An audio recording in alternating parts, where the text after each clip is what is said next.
तो संगवारी हो, प्री डीएलएड और प्री बीएड के एग्जाम में हर साल एक प्रश्न आपके वेन आरेख डायग्राम से पूछे जाते हैं।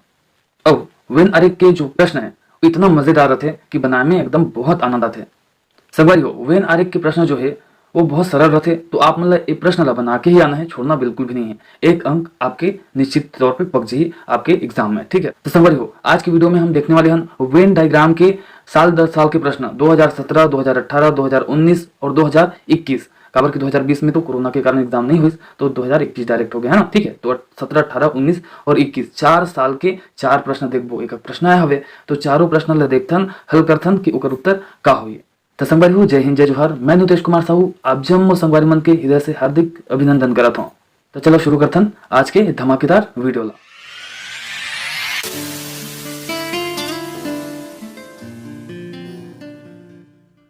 तो संगवारी हो, पहला प्रश्न हवे 2017 के, है ना। तो 2017 के हम प्रश्न ला लेवत हन। एक प्रश्न पूछेगी रिसे वेन डायग्राम से, और प्रश्न इस प्रकार से है, निम्न आकृतियों में से कौन सी बैंगन मांस सब्जियों के बीच संबंध को दर्शाती है, ठीक है। तो आपके पास क्या क्या चीजें हैं, एक तो बैंगन हो गया, एक तो मांस हो गया, एक सब्जी, ठीक है। तो ये 3 वर्ड्स हैं और तीनों जो चीजें हैं, है ना, उसके बीच के संबंध को कौन सा जो वेन आरेख है वो दर्शा रहा है ना, उसी को आपको आंसर बनाना है। तो यहाँ पर 4 ऑप्शंस दिए गए हैं, तो मैं बता दूं आपको इसका उत्तर क्या होगा।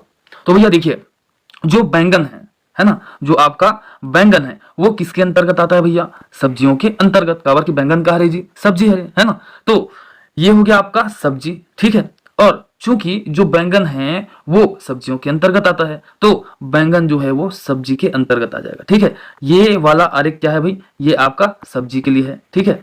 और ये वाला जो आरेख है वो है बैंगन के लिए, ठीक है। तो बैंगन एक सब्जी है, इसलिए बैंगन को हमने सब्जी के अंदर रख दिया। लेकिन जो मांस है ना, वो अलग चीज है, ठीक है साथियों। जो मांस है वो सब्जी नहीं है, तो वो मांस वो अलग से हो जाएगा, ठीक है। ओके, जो बैंगन है वो सब्जी के अंतर्गत आ जाएगा और मांस चूंकि अलग चीज है वो अलग थलग रहेगा, ठीक है। अब कई जन मन सोचा तो भैया हमन तो कुको खाथन, मुर्गा खाथन, कुकरा खाथन, है ना, वो तो मासे है। कोई मन कहा तो हमन मछली खा लो खाथन, वो मासे छरे, तो ओला तो सब्जी बना के खाथन ना, चाहे मुर्गला हो चाहे मछली हो, है ना, सब्जी बना खाथन। तो वो सब्जी में आथे के वो ला सब्जी के अंदर डाल दी।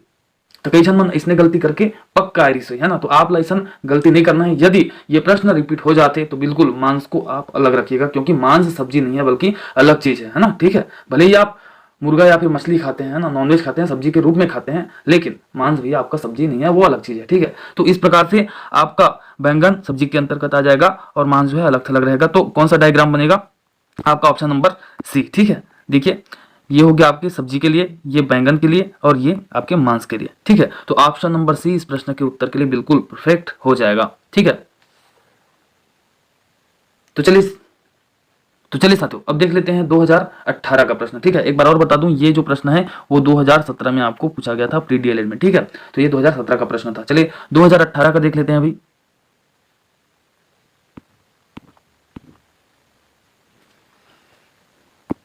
तो यहां पर 2018 का प्रश्न देख लेते हैं,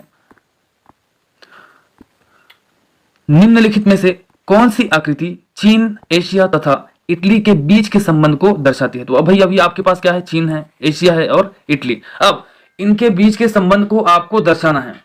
तो चलिए साथियों देखते हैं इन तीनों के बीच का संबंध। मैं बताता हूं आपको उत्तर। देखिए, जो एशिया है ना, एशिया है वो एक महाद्वीप है, चीन एक देश है, ठीक है, और इटली भी एक देश है ना। अब इसमें संबंध इस प्रकार से होगा कि जो चीन है ना वो एशिया के अंतर्गत आता है ना, चीन एक देश है ना, चीन एक देश है, वो एशिया महाद्वीप के अंदर में आते भाई, है ना। जैसे कि हमारा जो प्यारा भारत है वो भी एशिया महाद्वीप के अंतर्गत आता है, और एशिया महाद्वीप विश्व का सबसे बड़ा महाद्वीप है, ठीक है। तो चलिए, ये हो गया भैया आपका एशिया, है ना, ठीक है। ये क्या हो गया आपका एशिया, और इसके अंदर में आ जाएगा आपका चीन, क्योंकि एशिया महाद्वीप के अंतर्गत ही चीन देश है ना। और ये जो इटली है ना, इटली भी एक देश है, परंतु ये तो है यूरोप महाद्वीप में, तो ये अलग थलग हो जाएगा, है ना। Italy is the European country, ठीक है। तो ये अलग थलग हो जाएगा। तो इस प्रकार से आपका डायग्राम ये वाला बनेगा, ठीक है। तो ये वाला डायग्राम कहां है भैया, ऑप्शन नंबर डी में, ठीक है। तो ऑप्शन नंबर डी में देखिएगा, ये देखिए, ये हो गया ये वाला आपका एशिया, और ये वाला हो गया आपका उसके अंतर्गत चीन, और ये वाला हो गया आपका इटली। ठीक है, तो ऑप्शन नंबर डी बिल्कुल परफेक्ट हो जाएगा, राइट हो जाएगा इस प्रश्न के उत्तर के लिए। ठीक है संगवारी को, समझ में आते नहीं का, है ना? अगर समझ में आते हो बिल्कुल कमेंट करके एकदम छत्तीसगढ़ी भाषा में कुछ ना कुछ कमेंट बिल्कुल कर देगा खबर की। अच्छा लगता है जब छत्तीसगढ़ी में आप मन के सुंदर सुंदर कमेंट आते संगवारी को। मैं समझाया के प्रयास करता हूँ और हमारे चैनल के माध्यम से प्रयास करता हूँ कि आपकी तैयारी बिल्कुल अच्छा से करा सकन। खबर की हम एक बीड़ा उठाया हवन आप मन की तैयारी निःशुल्क कराए बर। वैसे तो मैं गवर्नमेंट जॉब में हूँ, है ना, मैं तो टीचर हूँ, ठीक है, गवर्नमेंट टीचर हूँ, तो बाकी मोला तो दिक्कत नहीं है, मोला समस्या कोई है नहीं है ना, पैसा कमाए के उतना चाहत भी नहीं है। बस ये वीडियो मैं बना देता हूँ सिर्फ आपकी मदद के खातिर, बस वही एक उद्देश्य है। तो बिल्कुल आप कमेंट करो, वो भी छत्तीसगढ़ी भाषा में, है ना। तो संगवारी हो ये रही 2018 के प्रश्न, है ना। एक प्रश्न पूछे गई से वेन आरेख डायग्राम से। चलो चलथन अगले साल के प्रश्न में, 2019 के प्रश्न में।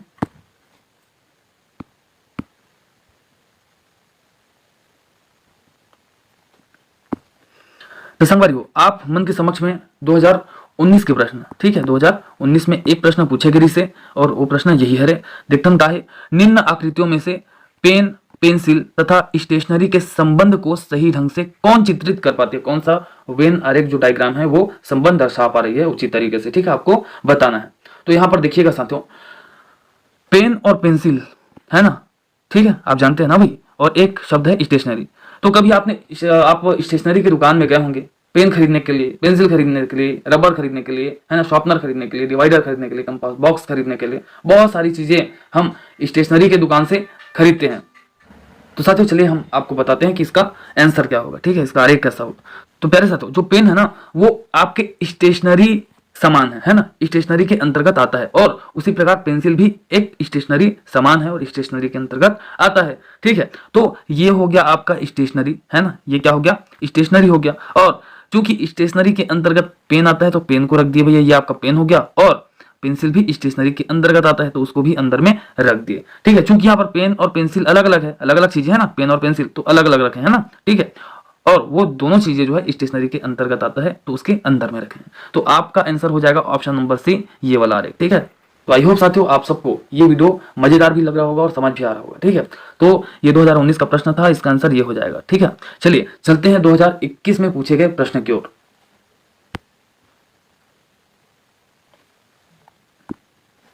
तो प्यारे साथियों 2021 का यह प्रश्न, ठीक है, हो सकता है आपने एग्जाम फाइट किए रहोगे 2021 में, तो ये प्रश्न जरूर आपके पाले में आया होगा, और कैसे बनाए थे याद कर लीजिएगा, क्योंकि यहाँ पे मैं बताने वाला हूँ, ठीक है। ये थोड़ा सा कठिन मेरे ख्याल से बच्चों को गया था, हालांकि ज्यादा कठिन नहीं है ना। देखते हैं क्या है, निम्नलिखित में से कौन सा चित्र आभूषण, सोना और चांदी के मध्य सही संबंध को दर्शाता है, ठीक है। तो आपके पास क्या है, आभूषण है, सोना है और चांदी है, ठीक है, ये तीन चीजें हैं, चांदी, सोना, आभूषण। चलिए तो भाई मैं यहाँ पे बता देता हूं कि आभूषण अर्थात गहना हो गया। गहना के अंतर्गत बहुत सारी चीजें आ जाती है आपकी, ठीक है, कान, नाक, गला, है ना, बहुत सारी चीजें, पैर पट्टी, पायल, कमरबंद, बहुत सारी चीजें आ जाती है ना। लड़कियां जो है बेटर तरीके से जानती है कि कौन कौन सा गहना पहनती है, वो क्या क्या नाम होता है, वैसे मेरे को ज्यादा उतना खास मालूम नहीं है, ठीक है। तो जो आभूषण है वो गहना है ना, और जो आभूषण है ना वो कुछ तो चांदी के होते हैं भैया और कुछ सोना के होते हैं। जैसे कि जो बिछिया होता है ना, जो उंगली में, पैर की उंगली में पहनते हैं बिछिया, वो पर्टिकुलर चांदी का ही होता है, चांदी का बनता है, सोना का नहीं पहनते लोग, है ना।